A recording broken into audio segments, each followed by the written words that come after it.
우리는 나그네입니다. 여러분 늘 기억하세요. 잊지 마시고 나는 나그네다.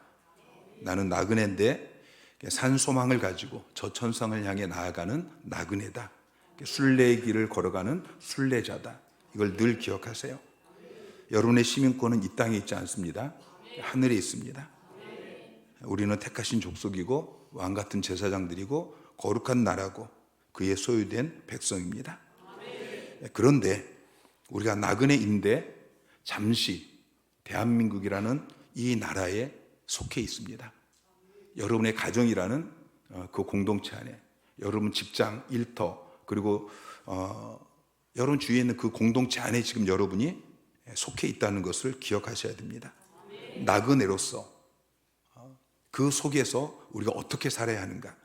이 질문에 베드로는 우리가 지난주에 살펴본 것처럼 11절, 12절 말씀에서 우리가 어떻게 살아야 되는가 하는 것을 말씀하고 있습니다. 육체의 정욕을 제어하고 행실을 선하게 함으로써 우리를 둘러싸고 있는 세상 사람들, 불신자들, 그들로 하여금 하나님께 영광을 돌리게 해야 된다. 우리가 저 천성을 향해 나아가는 순례의 길을 걸어가면서 잠시 이 땅에 사는데, 이 땅에서 우리가 살아야 되는 것은 우리의 모습을 통해서 하나님께 영광이 올려져야 돼요. 세상 사람들이 우리를 바라보면서 하나님께 영광을 올려야 돼요. 그게 뭐냐? 육체의 정욕을 제어하고 행실을 선하게 하는 것입니다. 그럼 어떻게 사는 것이 육체의 정욕을 제어하고 행실을 선하게 사는 것인가? 구체적으로 국가 생활에서 어떻게 하는 것이, 또 직장 생활에서 어떻게 하는 것이, 가정 생활에서 어떻게 하는 것이 과연 우리의 육체의 정욕을 제어하고 또 행실을 선하게 하는 삶인가 하는 것을 구체적으로 설명하고 있습니다. 오늘 본문 말씀을 통해서 우리가 국가 생활을 살펴볼 것인데, 요점은 그거예요.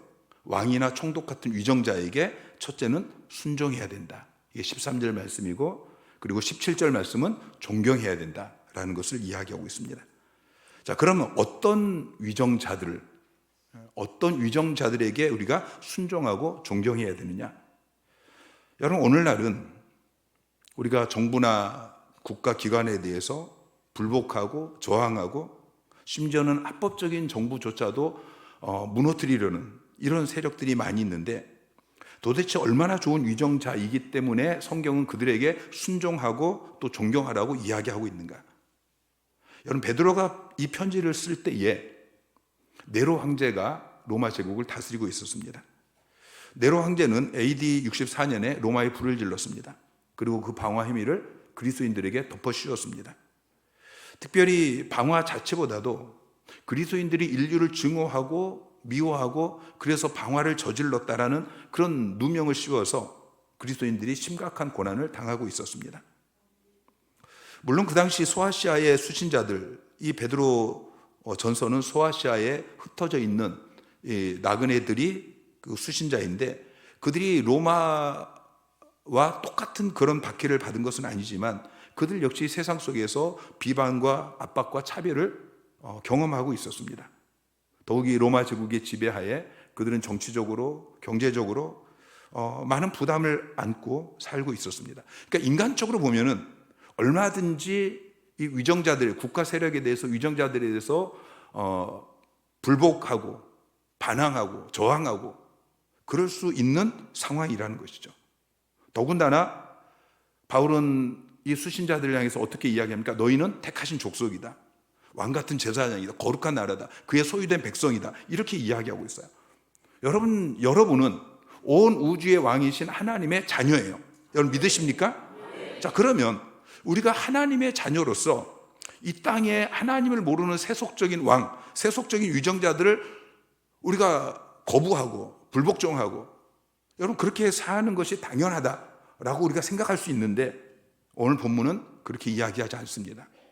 우리가 하나님 나라 백성이지만 그러나 이 땅에 나그네로 사는 동안에 이 땅의 제도에 순종해야 된다라는 것을 말씀하고 있습니다.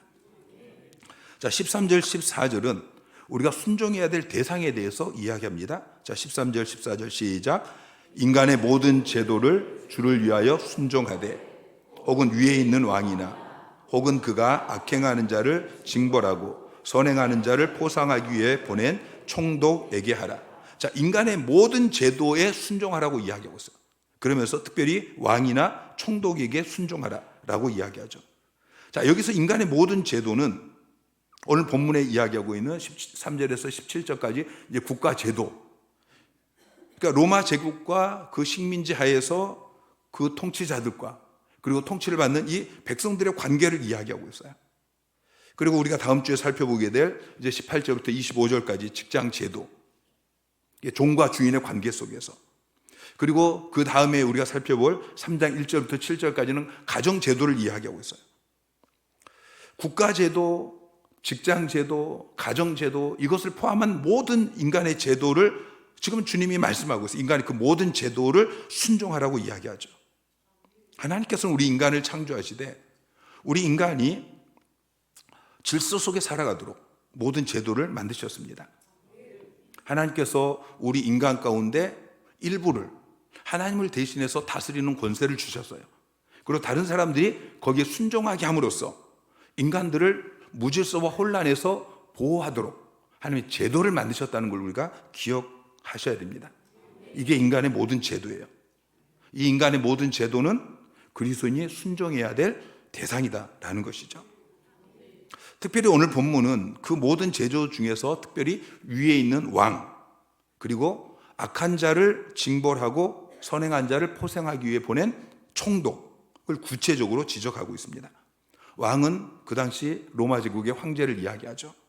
총독은 황제가 식민지를 통치하기 위해서 보낸 그런 총독들입니다. 지금 우리로 이야기하면 대통령, 그리고 그 밑에 있는 뭐 시장, 경찰, 뭐 이런 그 위정자들을 의미하는 것입니다.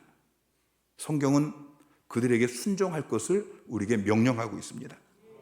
대통령을 위시한 모든 위정자들에게 순종해야 된다. 국가제도를 무시하지 않고 순종해야 된다라고 말씀하고 있죠. 왜냐하면 국가제도는 하나님이 만드셨기 때문입니다. 자, 왕이나 총독 같은 이 권세자들, 위정자들을 하나님이 세우셨다. 이것은 성경의 일관적인 가르침입니다. 베드로만 이야기하고 있는 것이 아니고 바울도 동일하게 이야기해요. 자, 로마서 13장 1절 말씀 시작. 각 사람은 위에 있는 권세들에게 복종하라. 권세는 하나님으로부터 나지 않음이 없나니 모든 권세는 다 하나님께서 정하신 바라. 자, 권세라고 번역하고 있는데 권위자를 이야기해요. 각 사람은 자기 위에는 권위자들에게 복종해라 라고 이야기하면서 그 모든 권위자는 하나님으로부터 나지 않음이 없다. 그러니까 모든 권위자는 하나님이 보내셨다는 것을 말씀하고 있어요. 심지어는 느부갓네살 같은 폭군도 하나님이 세우셨다라고 성경은 말씀하고 있어요. 자, 다니엘서 5장 18절 19절 시작. 왕에 붙인 느부갓네살에게 나라와 큰 권세와 영광과 위엄을 주셨고 그에게 큰 권세를 주셨으므로 백성들과 나라들과 언어가 다른 모든 사람들이 그 앞에서 떨며 두려워하였습니다. 자, 다니엘이 지금 아부하려고 하는 이야기가 아니에요. 하나님께서 느부갓네살에게 나라와 큰 권세와 영광과 위엄을 주셨다라고 이야기하고 있어요. 여러분, 하나님이 세우신 그 모든 제도에 순종하시기 바랍니다. 자, 14절은 총독의 사명에 대해서 이야기하고 있어요. 위정자들의 사명이 무엇입니까? 자, 14절 말씀 시작. 혹은 악행하는 자를 징벌하고 선행하는 자를 포상하기 위하여 보낸 총독에게 하라. 총독이 하는 일은 악행하는 자는 징벌하는 것이고 선행하는 자는 포상하는 것이고 권선, 징악이죠. 근데 이것은 총독에게만 해당하는 것이 아니에요. 모든 위정자들에게 해당되는 것이죠. 모든 위정자들은 악행하는 사람들을 징벌해야 돼요. 선행하는 사람들을 포상해야 돼요. 그래서 악은 억제하고 선은 권장하고, 그래서 세상 사람들이 살기 좋은 그런 사회를 만들어 가야 하는 것입니다. 바울은 위정자들에 대해서 이렇게 이야기해요. 로마서 13장 4절에 보면은 그는 하나님의 사역자가 되어 내게 선을 베푸는 자니라. 그러면서 그 뒤에 보면은 악을 행하는 자에게 진노하심을 따라 보응하는 자니라. 권위자는 하나님의 사역자라고 이야기하고 있어요. 권위자는 하나님이 보내신 하나님의 일을 하는 사람이에요. 하나님의 뜻대로 백성들을 통치하는 일을 해야 되는 것입니다. 만약에 위정자가 없다면 교통 질서는 완전히 무시될 것입니다. 도로가 어떻게 되겠죠? 여러분, 이렇게 도로에 차가 많이 있는데 질서가 없어졌어요. 그럼 어떻게 되죠? 도로는 생지옥이 되어질 것입니다. 상점들은 어떻게 될까요? 무법천지가 되어지겠죠. 막 힘 있는 사람이 와서 물건을 다 약탈해 갈 것이에요. 동물의 세계, 약육강식의 동물의 세계처럼 우리 인간 사회가 그렇게 만들어질 것입니다. 무법천지, 무정부 상태가 되어질 것입니다. 근데 하나님 그런 상태를 원하지 않는다는 것이죠. 하나님 질서의 하나님이셔요. 하나님 정의의 하나님이셔요. 물론 권선징악의 원리가 한 번도 완벽하게 지켜진 적은 인류 역사 가운데 없을 거예요. 그럼에도 불구하고 위정자들은 노력을 해야 된다는 것이죠. 위정자들은 겸손하게 하나님께서 자기에게 맡기신 사명을 깨닫고 그 사명을 감당해야 돼요. 그렇지 못하면 하나님께서 그 위정자를 징계하셔요.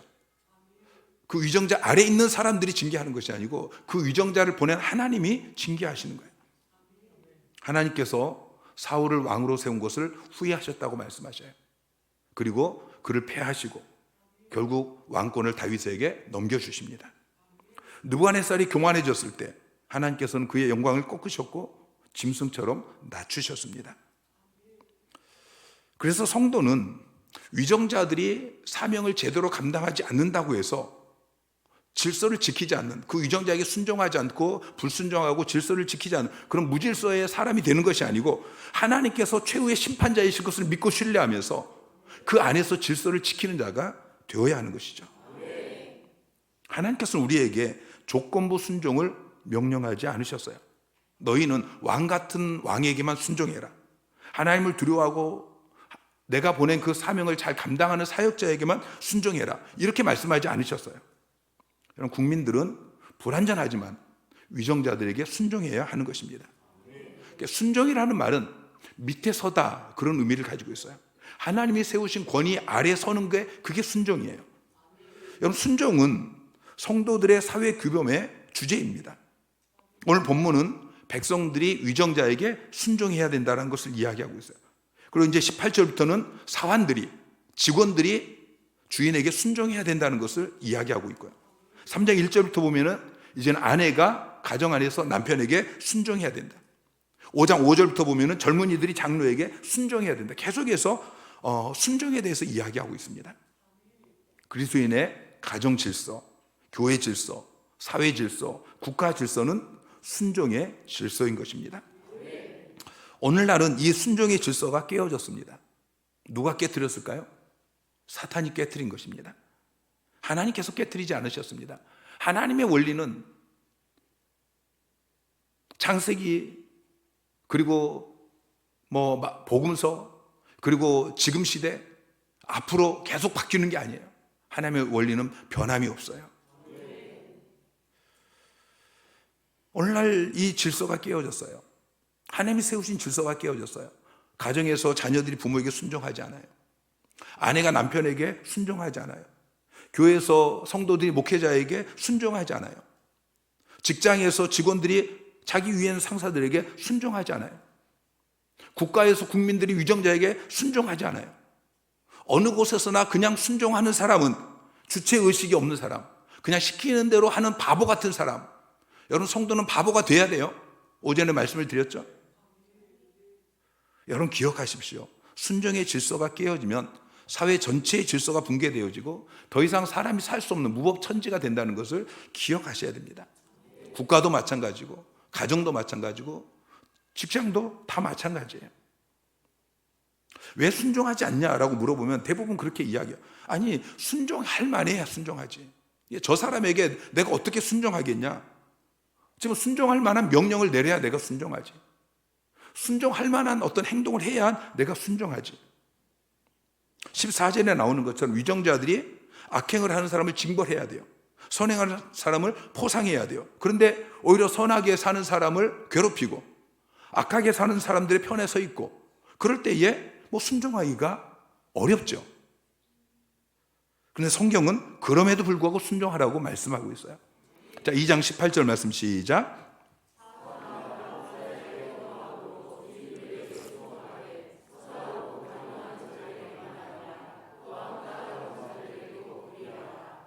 자, 2장 18절부터는 이제 직장 안에서 사환이, 아래에 있는 직원이 그 위에 있는 상사에게 어떻게 해야 되냐, 순종해야 된다.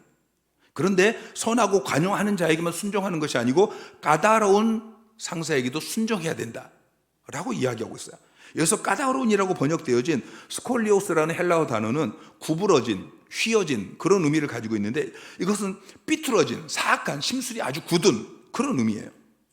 공동번역 성경은 고약한 주인이라고 번역하고 있고요, 쉬운 성경은 악하고 나쁜 주인이라고 번역하고 있어요. 현대어 성경은 잔인하고 난폭한 주인이라고 번역하고 있습니다. 근데 성경은 그런 주인에게도 순종해야 된다.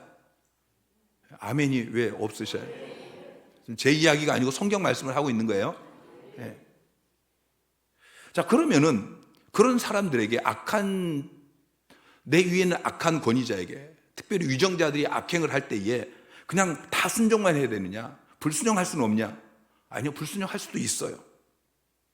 자, 위정자들이 잘못할 때, 위정자뿐만 아니라 모든 권위자, 내 위에 있는 권위자가, 대통령이 또는 아버지가 또는 담임 목사님이 내게 잘못할 때에, 여러분 먼저 불순종하기 전에 먼저 호소를 하셔야 됩니다. 그럼 언제 호소할 수 있느냐? 내 마음에 안 맞는다고 해서 다 호소하는 게 아니에요. 첫째는 권위자가 하나님의 뜻에 정면으로 거스를 때 우리는 호소할 수 있어요. 여러분, 사람의 권위보다도 그 사람에게 권위를 주신 하나님의 권위가 우선이라는 것을 우리가 기억해야 돼요. 사도행전 5장 29절에 베드로와 사도들이 이렇게 이야기해요. 사람보다 하나님께 순종하는 것이 마땅하니라.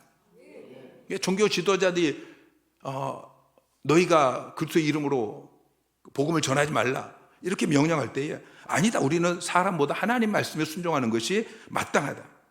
그러니까 권위자가 죄를 짓도록 명령해요.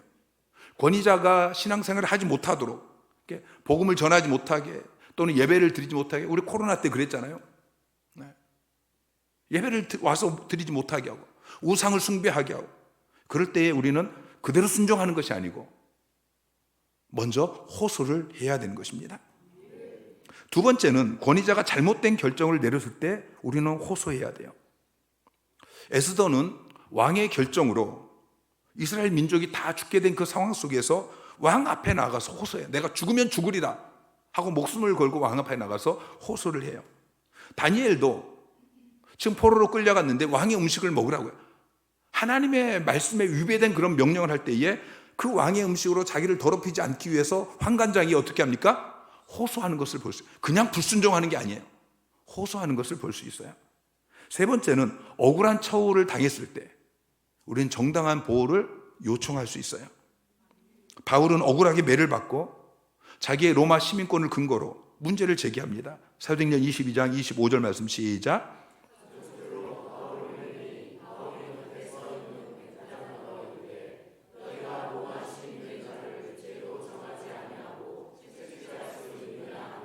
네. 자기를 매로 때리려고 할 때에 난 로마 시민권자인데 라고 호소하는 것을 볼 수 있어요. 자, 사도행전 25장 11절 말씀 시작.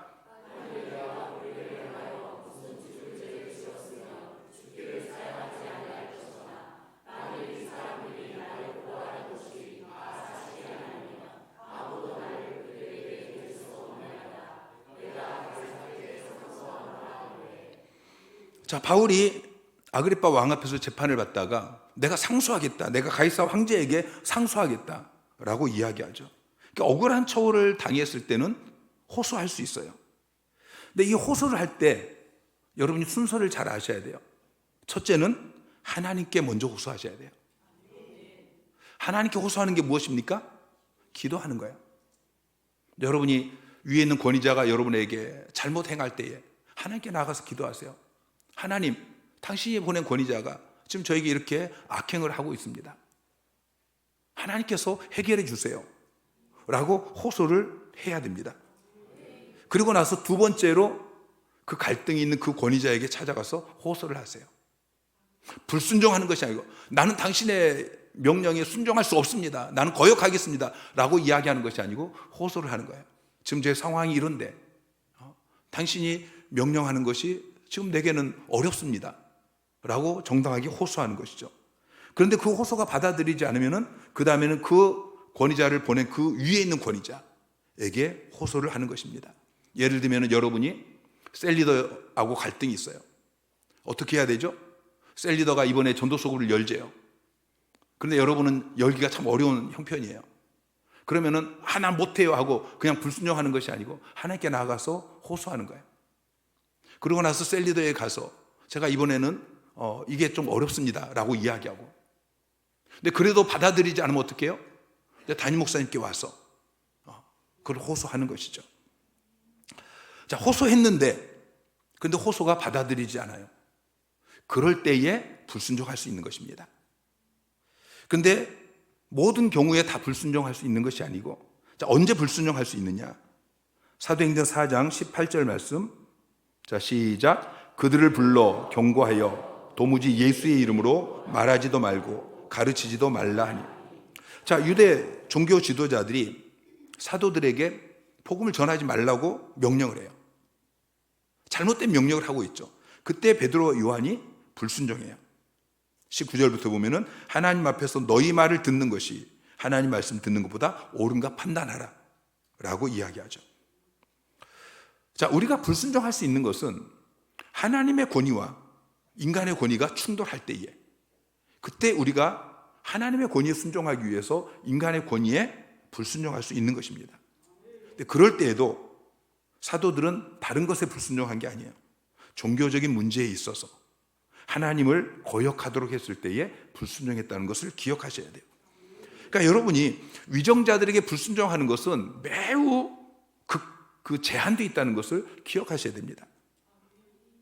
위정자가 여러분으로 예수를 믿지 못하게, 신앙생활을 못하게, 예배를 드리지 못하게 그렇게 명령을 한다든지, 아니면 복음 전하는 일을 하지 못하도록 하든지, 아니면은 뭐 예전에 신사참배를 하는 것처럼 우상숭배를 하도록 그렇게 한다든지, 그런 경우에만, 하나님을 명백하게 거역하도록 요구하는 그런 경우에만 불순종할 수 있다는 것을 기억하셔야 돼요.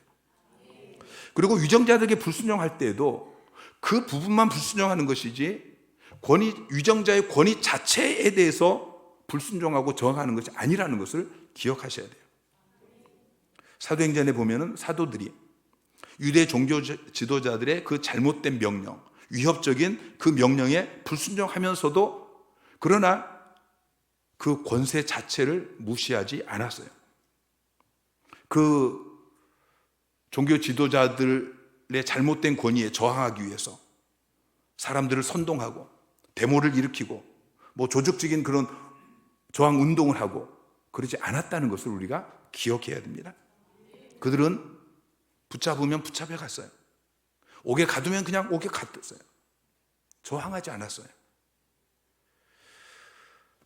자, 사무엘상 24장에 보면은 다윗이 사울을 피해서 지금 엔게디 광야에 있는데, 사울이 자기를 죽이기 위해서 자, 눈 뜨세요. 요즘 지금 예배가 굉장히 좀 분위기가 많이 처져 있는데 여러분 그러시면 안 돼요.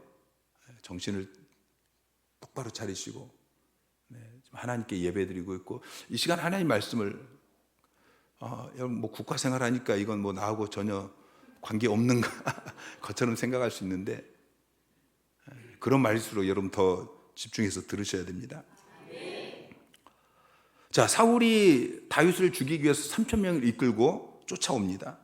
그때의 모습을 이렇게 기록하고 있어요. 자, 사무엘상 24장 3절부터 7절까지. 자, 시작. 길가 양의 우리에 이른즉 굴이 있는지라 사울이 뒤를 보러 들어가니라.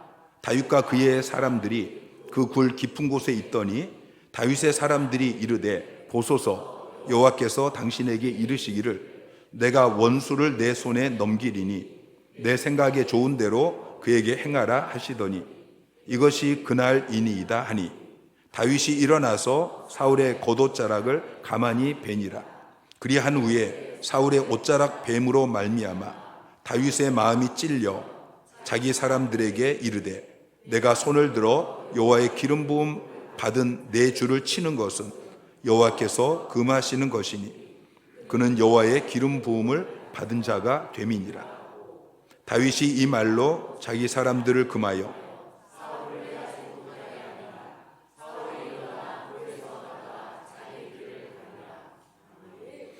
자, 다윗이 굴에 숨어 있어요. 그런데 사울이 다윗을 죽이려고 막 찾아 헤매다가 뒤를 보러, 이것은 용변을 보러 굴 속에 들어왔다는 거예요. 그러니까 다윗과 그의 사람들이 그 굴 깊은 곳에 있다가 사울이 혼자 용변을 보러 그 굴 안에 들어오니까 사울의 사람들이 다윗의 사람들이 다윗에게 이야기하는 것이 하나님께서 지금 사울을 당신의 손에 넘겼습니다. 그러니까 빨리 일어나서 사울을 죽이고 당신이 왕이 되십시오. 그런데 다윗은 사울의 겉옷자락만 가만히 베요. 그러고 나서 어떻게 이야기하냐면, 그리고 나서도 다윗이 마음에 찔렸다고 이야기해요. 하나님이 기름 부어 세운, 아직 하나님이 왕으로 세웠어요. 악한 왕이지만, 그러나 하나님이 세우신 왕인데 내가 왕의 지금 옷을 베었다. 그것으로 마음이 찔려요. 그러면서 여호와의 기름 부음 받은 자를, 여호와의 기름 부음을 받은 내 주를 치는 것은 여호와께서 금하신 것이다 라고 이야기하는 것을 볼 수 있어요. 한 번이 아니에요. 자, 다니엘을 보세요. 다니엘이 포로로 끌려갔어요. 그런데 왕이 환관장을 통해서 왕의 음식을 먹게 해요. 자, 하나님의 말씀을 거역하는 거예요. 하나님의 말씀에 이건 먹을 수 없는 음식인데 왕이 환관장을 통해서 그 음식을 먹으라고 해요. 그러니까 다니엘서 1장 8절 말씀 시작. 다니엘은 뜻을 정하여 왕의 음식과 그가 마시는 포도주로 자기를 더럽히지 아니하리라 하고 자기를 더럽히지 아니하도록 환관장에게 구하니. 자, 다니엘이 환관장이 불합리한 명령을 하니까 나는 당신의 명령에 순종할 수 없다, 나는 거역하겠다, 그렇게 이야기하는 것이 아니고 어떻게 합니까? 호소하는 것을 볼 수 있어요. 채식을 달라고, 물을 먹게 해달라고 그렇게 겸손하게 호소하는 것을 볼 수 있습니다. 다니엘의 태도는 나는 하나님의 자녀고 하나님의 법을 지키는 사람이기 때문에 세상 왕의 권위는 나는 무시한다, 이런 태도가 아니죠. 하나님이 세우신 권위자이기 때문에 권위자가 잘못된 명령을 할 때에 그 앞에서 겸손하게 호소하는. 여러분, 모든 권세는 하나님이 주신 거예요. 그래서 로마서 13장 2절은 이렇게 이야기합니다. 그러므로 권세를 거스르는 자는 하나님의 명을 거스름이니 거스르는 자는 심판을 자취하리라. 권위자에게 불순종하는 것은 권위자를 보내신 하나님에게 불순종하는 것이고, 그러면 그 사람은 심판을 스스로 취하게 되어진다 라고 말씀하고 있습니다. 우리는 하나님이 세우신 권위자에게, 특별히 위정자들에게 순종해야 됩니다. 순종해야 되는 이유를 두 가지로 이야기했는데 13절은 주를 위해서 순종하라고 말씀하고 있어요. 주를 위하여 순종해라. 주를 위하여라고 번역하고 있는데 주님 때문에 라고도 번역할 수 있습니다. 주님을 위해서 또는 주님 때문에 순종해야 돼요. 주님이 국가 제도를 세우셨어요. 주님이 왕을 세우셨고 대통령을 세우셨고 위정자들을 세우셨기 때문에, 그래서 주님 때문에 또는 주님을 위해서 순종해야 되는 것이죠. 에베소서 5장과 6장을 보면은 가정 안에서 부부관계, 그리고 부모와 자녀의 관계, 그리고 또 직장에서 주인과 종의 관계를 쭉 이야기하고 있는데, 거기 핵심이 뭐냐면 거기서도 핵심은 질서 가운데 순종하는 거예요. 그리고 그 순종을 왜 하느냐? 그것은 주님 때문이에요.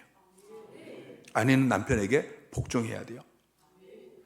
아내가 남편에게 복종할 때에 죽게 하듯이 복종하라고 이야기하고 있어요. 자녀는 부모에게 순종해야 되는데 주 안에서 순종하라고 말씀하고 있어요. 종들은 주인에게 순종하기를 그리스도께 하듯 하라고 말씀하고 있어요. 항상 핵심이 주님이에요. 주님 때문에, 주님을 위해서. 이게 성도의 사회 윤리의 핵심이라는 것을 기억하시기 바랍니다. 주님도 우리를 위해서 권위에 순종하셨어요. 여러분, 주님께서 십자가 고난 당하는 게 좋아서 십자가를 짊어지신 게 아니에요. 주님께서 겟세마네 동산에서 기도하잖아요. 아버지께 기도해요. 이 잔이 내게서 지나가면 안 되겠습니까? 하나님께 호소하고 있어요. 그런데 하나님의 명령에, 내가 원하지 않지만 하나님이 명령하셨기 때문에 그 권위에 순종해서 십자가를 지십니다. 근데 2장 21절에 보면 이렇게 이야기해요. 그리스도도 너희를 위하여 고난을 받으사 너희에게 본을 끼쳤다라고 이야기하죠. 여러분, 주님께서 여러분을 위해서 권위에 순종하셨어요. 이게 본이라고 이야기합니다. 우리도 그 본을 받아서 이제는 주를 위해서 권위에 순종하는 자가 되어야 하는 것입니다. 자, 순종해야 되는 두 번째 이유가 있는데, 자, 15절 말씀 시작. 곧 선행으로 어리석은 사람들의 무식한 말을 막으시는 것이라. 원어를 보면은 호티라는 단어로 시작해요. 이건 왜냐하면이에요. 왜냐하면 선행으로 어리석은 사람들의 무식한 말을 막으시기 위함이다. 이렇게 선행을 하면서 어리석은 사람들의 무식한 말을 틀어막는 것이 그게 하나님의 뜻이다, 이런 의미예요. 선행으로라고 이야기하죠. 순종하는데 그냥 순종하는 것이 아니고 선행을 하면서 순종하는 것 위에 선행을 덧붙이라고 이야기하고 있어요. 그럴 때에 어리석은 사람들의 무식한 말, 12절 말씀대로 성도들이 아무 잘못한 게 없는데 그런데도 악행한다고 비방하는 그 사람들의 말을 의미하는 것입니다. 자, 세상 사람들이 그리스도인들을 비방해요. 우리가 그냥 모여서 예배만 드리고 하나님 섬기고 그러는데 세상 사람들은 우리를 막 비난해요. 그렇게 우리가 잘못한 게 없는데도 악행한다고 비난하는 그 무식한 말을 틀어막는 길이 무엇입니까? 그것은 그들에게 우리가 그렇지 않다라고 막 변명하고, 또는 우리도 조직을 갖춰서 그들에게 어떤 대항하고 그러는 것이 아니고 순종하면서 특별히 선을 행하는 것입니다. 선행을 하면서 그 위정자들에게 순종할 때에 우리는 그 어리석은 사람들의 무식한 말을 막아버리게 된다는 것이죠. 16절은 이렇게 결론을 내리고 있습니다. 너희는 자유가 있으나 그 자유로 악을 가리는 데 쓰지 말고 오직 하나님의 종과 같이 하라. 여러분, 그리스도인들은 자유인입니다. 여러분, 자유인입니다. 자, 그러면 자유인이 그렇게 권위에 매일 필요가 있느냐? 그냥 자유하면 되지. 근데 베드로 사도는 그 자유를 가지고 악을 가리는 데 쓰지 말고 하나님의 종과 같이 하라고 우리에게 권면하고 있습니다. 여러분은 자유인입니다. 그럼 어떤 의미의 자유인이냐? 1장 18절 19절은 예수 그리스도의 피로 조상들의 헛된 행실에서 대속함을 받은 자유인이라고 이야기하고 있어요. 죄로부터 자유함을 우리가 받았어요. 1장 14절은 이전에 알지 못할 때 따르던 너희의 사욕으로부터의 자유라고 이야기해요. 하나님이 빛이 없는 어둠으로부터의 자유라고 이야기하고 있어요. 로마 제국으로부터 해방되어지는 이 정치적인 자유, 노예 신분에서 해방되어지는 그런 자유, 남편의 권위로부터 해방되어지는 여성 해방적인 그런 자유가 아니라는 것이죠. 로마 제국 안에서 누리는 자유예요. 노예로서 누리는 자유예요. 아내로서, 남편의 권위 아래서 아내로서 누리는 자유예요. 로마 제국이 속박하지 못하는 자유이고, 노예 신분이 억누를 수 없는 자유이고, 남편의 권위가 빼앗을 수 없는 자유인 것입니다. 그리스도인의 자유는 지금 내가 서 있는 이 자리, 이 신분, 하나님이 허락하신 그 권위자 아래, 거기에서 하나님의 뜻을 행하는 하나님의 종으로서 사랑으로 섬길 수 있는 자유인 것입니다. 인간의 모든 제도를 주를 위해서 또는 주님 때문에 순종하는 여러분 되시기를 주님 이름으로 축원합니다.